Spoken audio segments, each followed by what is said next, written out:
I see that the senator is joining us now. Senator, thank you so much for joining us this morning. It is great to be with you. Thanks for having me. An absolute pleasure. While we were waiting, we introduced you, and I personally thanked you for the resolution condemning anti-Semitism, which was very meaningful to me, and I'm sure to a lot of other people listening. So because I know our time is short, let us jump right in on this delightful Tuesday morning and talk anti-Semitism. So last week, New York's Mayor Bill de Blasio tweeted a statement that sort of singled out the city's Jewish community for allegedly endangering the health of New Yorkers, a statement many Jewish leaders, left and right, labeled as fully anti-Semitic. Considering the fact that we're currently experiencing an unprecedented surge in anti-Semitism and violence here in New York, and that the top echelons of our city government are doing very little to stop this, I'm really wondering if we have a massive civil rights enforcement problem here. And last Tuesday, or last week rather, you wrote to Attorney General Barr and called on him to investigate local leaders who target communities of faith. So tell me, Senator, do you believe it's time for the Justice Department to get directly involved in New York? I do. And I think, look, these are difficult times and they're challenging times. This is a global pandemic that has simultaneously produced economic catastrophe and disaster. But crisis doesn't eliminate the Bill of Rights. And yes, we have been taking and need to take serious public policy steps to keep people safe. But unfortunately, in this time of crisis, it has also revealed an authoritarian strain in too many elected officials willing to abuse their power.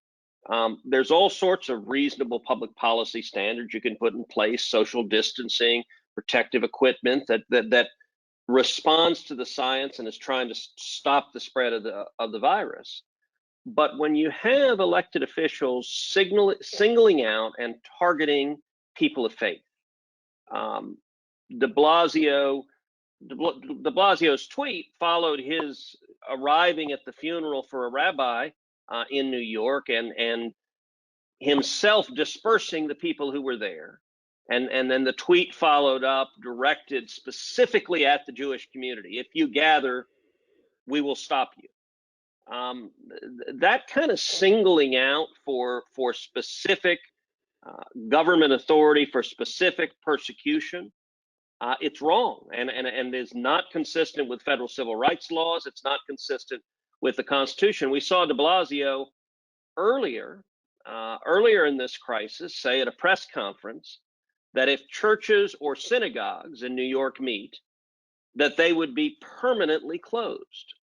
Now, I'm sorry, no mayor has the authority to permanently close a synagogue or permanently close a church. There are authorities during a public health crisis to make sure people are separated, that they're not gathered in a large group, but it's taking it that extra step that it becomes the abuse of power.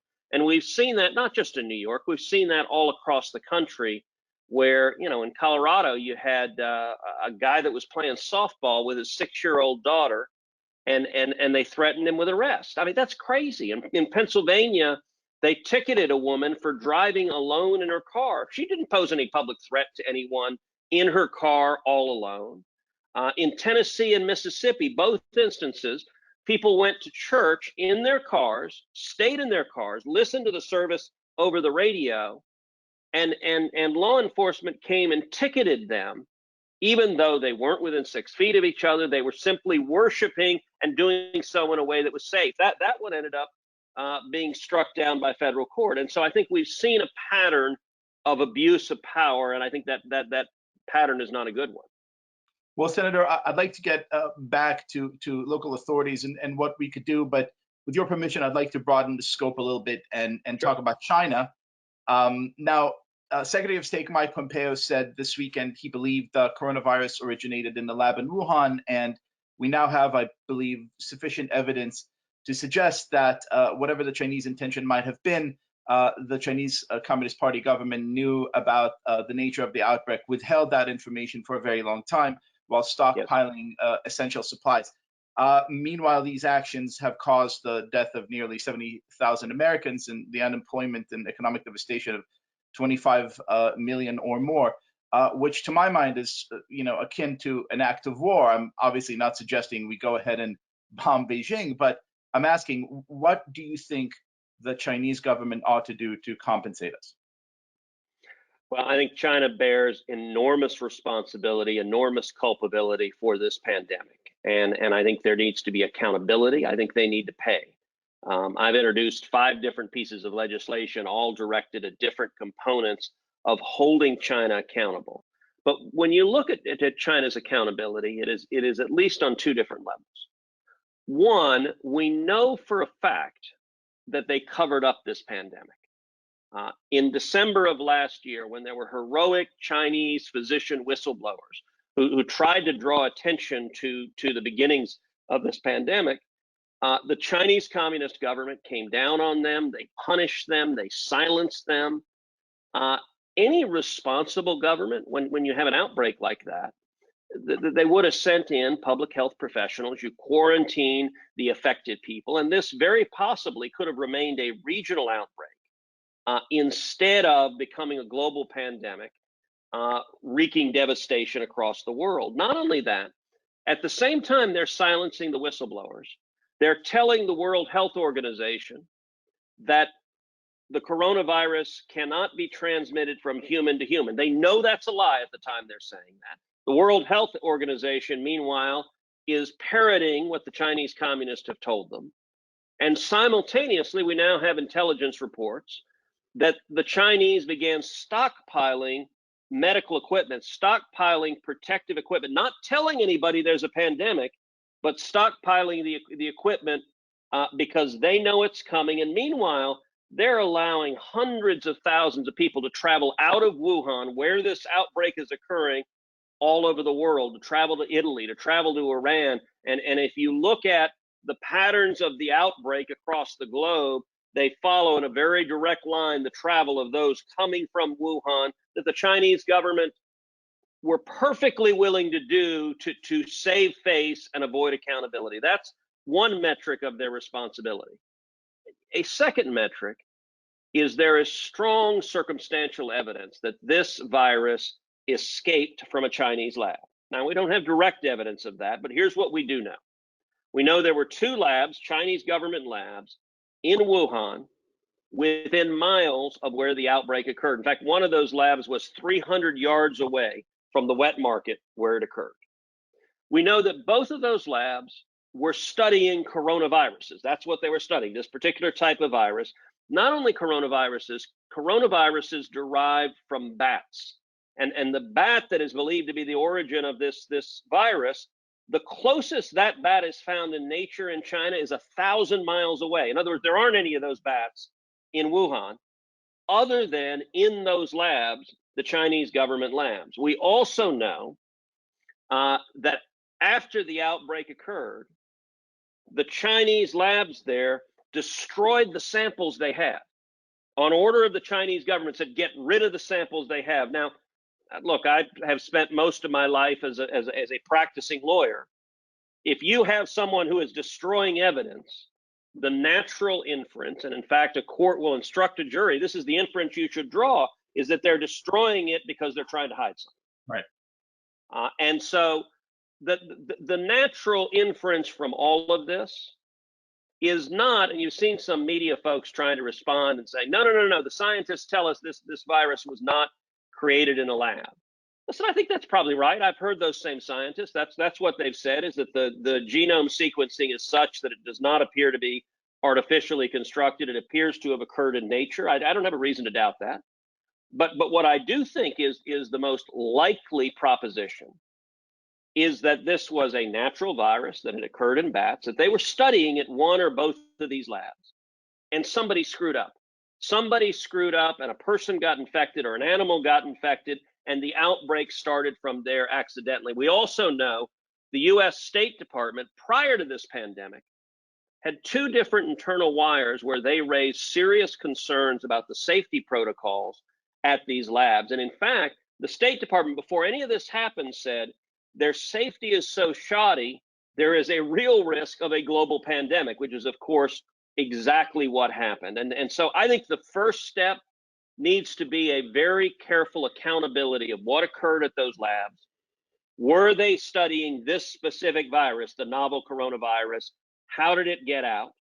And there also needs to be a very careful accountability. It's got to be an external, credible accounting of who knew what and when. What did the Chinese government know? When did they know they were facing a pandemic? And what steps did they take specifically when they knew that? And I think that it is staggering, the hundreds of thousands of deaths that the Chinese Communist government has direct responsibility for, and the trillions of dollars of economic devastation and poverty that they have direct responsibility for. So once these steps of accountability have occurred, what do you suggest are the next steps in terms of China, again, making good for the damage it has wrought? Well, I think there are a host of steps, and I fully expect that we will be debating those for days and weeks and months and years. I believe China is the greatest geopolitical challenge the United States faces for the next century. And I believe that and have been making that case for a long time. Last October, I traveled to Asia and went to Pearl Harbor and Japan and Taiwan and India and Hong Kong. And it was really a friends and allies tour. So it was a tour of nations all surrounding China. And the entire purpose of the trip was to meet with our allies and friends and talk about how do we counter the rising China? How do we counter the rising military power, economic power? We have never before seen a nation state that uses espionage and theft of intellectual property as a state strategy. Look, we've seen thieves, we've seen pirates before. What's different is you've got a nation state with trillions of dollars investing in. So when I met with our Pacific Command and they're talking about dealing with the Chinese military buildup, one of the problems is a lot of what they're building up is our technology that they have stolen from us, which means they don't have to invest in the R&D. They just get to do generation skipping technology and invest directly. They view the United States as their chief rival, and their objective, which they don't hide, is world domination. I think we need to be clear-eyed about taking that on. One element of that this crisis really has underscored is the supply chain and the vulnerability we have on our supply chain. You know, the Chinese government systematically targeted critical infrastructure in our country. It targeted pharmaceuticals, and we saw as they organized cartels in China to go after one pharmaceutical after another, and we saw plants in the United States closing one after the other, as the Chinese government deliberately made it impossible to manufacture here from a price perspective, and drew that pharmaceutical production to China. Now, right now, the foolishness, the insanity of that has really been underscored, because in the midst of this crisis, a Chinese state-owned newspaper threatened that if America didn't behave and do what they want, that they would cut off life-saving medicines. They would cut off antibiotics and blood pressure medicine and heart medicine and Alzheimer's medicine and cancer medicines, that they would cut them off. And at that point, that's not even economic warfare. That's real warfare. That is literally threatening to kill Americans who depend upon these pharmaceuticals. I think it is completely unacceptable that we allow the lives of Americans to be dependent on the goodwill and graces of the Chinese Communist government. And I think one of the biggest debates and shifts we're going to have is how do we move that supply chain back, that critical infrastructure, so that we're manufacturing life-saving medicines here instead of giving that power to the Chinese Communist government. So while on the jaunty topic of geopolitical threats, it occurs to me that considering the devastating toll the virus had taken on Iran, we're now in a good position to further make sure that that country's murderous export of terrorism and suffering is curbed, if not altogether eliminated. You've been very vocal and at the front of this type of advocacy. What should we be doing now to continue taking this hard line of holding the Ayatollahs responsible for their crimes? Well, I think the Ayatollah Khamenei is profoundly dangerous when he leads chants of death to America and death to Israel. I believe him. He is a theocratic zealot. The Ayatollah and the mullahs rule Iran. The Iranian people suffer horribly under their tyranny. They face murder and oppression and poverty. And the Ayatollah, I agree with Israel's Prime Minister Benjamin Netanyahu that a nuclear Iran poses an existential threat to Israel. And existential not in the Frenchman wearing a beret chain smoking sense. Existential in going to the very existence of Israel. And in other words, what Netanyahu is saying is the one thing that could result in Israel ceasing to exist, that could result horrifically in taking and murdering another 6 million Jews, is a nuclear weapon detonated by Iran over the skies of Tel Aviv. That is, and the danger is when you have a theocratic zealot who revels in death and suicide, that result is unacceptably high. They are also the world's leading state sponsor of terrorism. And so I believe we should use every tool we have to make sure under no circumstances does the Ayatollah ever get nuclear weapons. By the way, their ICBM technology that they are developing ICBMs, it's important for us to note those ICBMs aren't to attack Israel. That you don't need an ICBM to get from Iran to Israel. Those ICBMs are for one purpose and one purpose only, and that is to carry a nuclear warhead to the United States of America. Because there is also a reason the Ayatollah refers to Israel as the little Satan and America as the great Satan. And so in terms of how we should approach Iran, I think we should use every tool we have and we should use maximum pressure. What does that mean? Well, step number one was pulling out of the Iran deal. I think the Obama-Iran nuclear deal was as foolish and damaging a national security decision as you and I have seen in our lifetimes. It gave over $100 billion to a nation that is working to develop weapons to kill as many Americans as possible. And you know, at the beginning of the Trump administration, there was a big debate about what to do about the Iran deal. And both the State Department and Defense Department wanted the United States to stay in the Iran deal. Both Rex Tillerson and Jim Mattis argued vociferously for staying in the deal. I took the other side of that, and I took the case directly to the president to pull out of the deal. And the president made what I think was the most important national security decision of the administration, which is to pull out of that deal. Not only that, once we pulled out of that deal, there were still a series of iterative decisions after that that involved ratcheting up the pressure. So even though we pulled out of that deal, we had waivers in place that actually kept elements of the deal in place. For example, we had an oil waiver. A lot of people don't know this. We had an oil waiver that allowed the Ayatollah to sell 1 million barrels of oil a day. They were selling it to the Indians and to the Chinese. That was the major source of revenue for the regime. So the Ayatollah, he's the world's leading state sponsor of terrorism, and we're allowing him to sell 1 million barrels of oil a day to fund that terrorism. There was, again, a big debate within the administration about whether or not to end the oil waiver. The State Department took the position, if we end the oil waiver, it'll cause the global price of oil to skyrocket. That would be bad, so we shouldn't do it. The Energy Department took the position, no, there's plenty of supply in the world. It won't impact the world price meaningfully. We should do it. Once again, I engaged very directly with the president, with the administration, both publicly and privately. Again, the president agreed with me on this. We ended the oil waiver.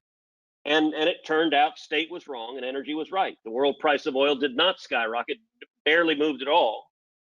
And that removed the single most important revenue stream for the regime. Now, obviously, in the midst of this coronavirus, we don't know the full details of what's happening there. We know that it is bad.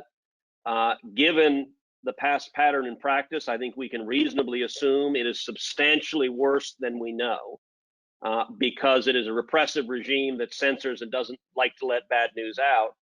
But I don't know what that consequence is. I will say this: if it leads to regime change, if it leads to the Ayatollah falling, Iran historically has been friends with America. Iran historically has been a largely secular society. And it is only the Islamist revolution in 1979, where they took Americans hostage and began repressing the Iranian people, that put them in this situation. So I think very few things would be as beneficial for U.S. national security, for Israeli national security, and frankly, for world security, as seeing the Iranian regime fall. And so I think we should continue in exerting economic pressure and maximum pressure to weaken a tyrannical regime that whose stated goal is to kill as many Americans as they can. Senator, thank you for that. Sadly, our time together this morning is very short. There's so much more I wanted to ask you about, from Israel to what some believe is the real upcoming threat, which are, of course, those murderous hornets that are visited upon us. But I want to give those things are terrifying. Those things are very scary. The size of the Have you seen the guy who puts it on his arm and gets stinged? Oh, gets yes. Stung? Okay, I've never seen that guy. Coyote Peterson is his name, and I have to admit, I saw a link of him doing that, and he puts a whole bunch of other things on his arms and gets stung. And wow, that I couldn't avert my eyes. It is something else, but I really hope I don't personally experience that. That is an American right there. I want to give the last word to our listeners here, many of whom are asking about our plans, of course, to move forward and reopen the economy. Now, just yesterday, you introduced a 4-step plan to reopening the economy, while, of course, making sure we stay safe and apply, as you put it, common sense. So share with us, what's the plan? What are the next steps? How should we be thinking about this? Well, we're facing two crises simultaneously. We're facing a public health crisis, the pandemic, and it is devastating. And we're taking very serious steps to flatten the curve and defeat the virus. Simultaneously, we're facing an economic crisis. And that economic crisis, it's now over 30 million people have lost their jobs in the last 2 months. It is horrific. The devastation, the misery. Millions of small businesses are on the verge of going bankrupt. We've got to address and fight both of those crises. And, I will say, in this heavily politicized world, many of the reaction to these crises are so partisan as to be not connected to reality. So, and it seems people's reactions are directly keyed off of what they think about Donald Trump. So for some voices that hate Trump, and I understand Trump says a lot of things I don't like, but for the voices that hate Trump, they seem to want to say, don't open anything up, keep everything shut down until every single person is cured of this virus. Everything has to stay shut down. Now, on the other side, there are people who love Trump and who view this through a partisan lens, who sometimes seem to be saying, well, open everything up now. The virus isn't real. Let's just behave like nothing's wrong. I got to say, to me, neither one of those positions makes a whole lot of sense. I think we've got to proceed based on facts and medical science and common sense. We have to recognize on the economic side, the poverty and devastation that's being inflicted is going to have very real public health consequences. It's going to cost lives in terms of increased mental illnesses, increased depression, increased rates of suicide, increased rates of substance abuse and alcohol abuse. It is going to have a real toll in people's lives as their life savings are destroyed right in front of them. And we need to be proactive, saving lives. What does that mean? That means that our approach, it needs to vary geographically, depending on the facts and medical science. So you're in New York. What New York City has faced has been heartbreaking and horrifying. Nobody is arguing that New Yorkers should go back to work tomorrow. Given the facts on the ground and in New York, that doesn't make sense right now. But there are a lot of other places in the country where the numbers are not nearly as bad. We've got about 800 deaths in the entire state of Texas, a state of 29 million people. It's a serious threat still, but the numbers are not remotely as bad as they were elsewhere. I think where the numbers and facts make sense, we ought to be opening up businesses, letting people go back to work to the maximum extent possible, and doing it in a way that's smart. That may mean using protective gear, using masks and gloves. That may mean social distancing. So Texas, just on Friday, started to reopen. The governor laid out statewide guidelines where, for example, restaurants and stores can reopen, but at 25% capacity. So actually Sunday night, Heidi and I and our girls, we went out to eat for the first time in a couple of months, but we decided local restaurant. The girls love sushi, so we went to sushi restaurant, and it was all spread out. The tables were more than 6 feet apart, but we wanted to go out and support that local restaurant. And I think the only way we're going to counter and turn around this economic devastation is we've got to get the economy moving again. I also think there's a lot that Congress can and should do in terms of tax reform and regulatory reform. I hope the next bill we pass reduces the burdens on the small businesses and job creators so that as these small businesses open their doors again, they're able to succeed and thrive, because that's how we're going to get out of this kind of economic devastation. And we got to do that at the same time we're focused on testing and developing a vaccine and mitigating the spread of this virus, and ultimately working to defeat both crises at the same time. Senator, I thank you so much for your leadership, and I thank you for taking the time to be with us this morning. And thank you, everyone who has tuned in this morning. Please check tabletmag.com for upcoming events. Thank you so much, Senator. Thank you.